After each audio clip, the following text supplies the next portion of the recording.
اللہ رب العالمین نے انسان کو دنیا میں بسایا ہے، لیکن دنیا کی زندگی ہمیشہ کی زندگی نہیں، بلکہ اس زندگی کو اللہ رب العالمین نے محدود رکھا ہے۔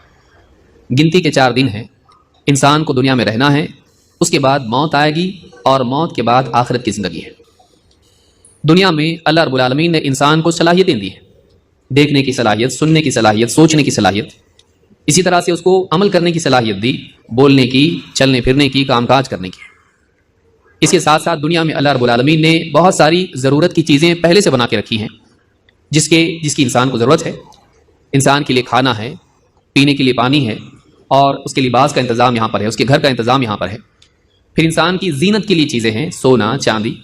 پھر انسان کو اللہ رب العالمین نے وہ ساری چیزیں دی ہیں جس کے ذریعے سے وہ اپنی زندگی کی سہولتیں پیدا کر سکیں، بنا سکیں، گاڑی، موٹر، اور اسی طرح سے ٹیکنالوجی کی بہت ساری چیزیں جو انسان کے کام کی ہیں۔ یہ ساری چیزیں انسان کی زندگی کے مقصد کو پورا کرنے کے لیے اس کو ملی ہے۔ یہ خود مقصد نہیں ہے، یہ خود مقصد نہیں ہے، اس کی زندگی کا گول یہ نہیں ہے۔ وہ زندگی کے مقصد کو پورا کرنے کے لیے ذریعہ ہے، یہ مینز ہیں اس کے لیے۔ لیکن انسان کی غلطی یہ ہے کہ وہ مقصد تک پہنچانے والی گاڑی ہی کو مقصد اور منزل سمجھ لیتا ہے۔ انسان کی ناکامی کی بنیادی وجہ یہ ہے کہ جو چیز اس کو مقصد تک پہنچا سکتی ہے اسی چیز کو مقصد سمجھ لیتا ہے اور مقصد کو بھول جاتا ہے، اور یہیں سے انسان کی ناکامی اور بربادی شروع ہوتی ہے۔ کیونکہ زندگی کے جو محدود دن ہیں، جو وقت اس کو ملا ہے زندگی کا، وہ ختم ہوتا جا رہا ہے۔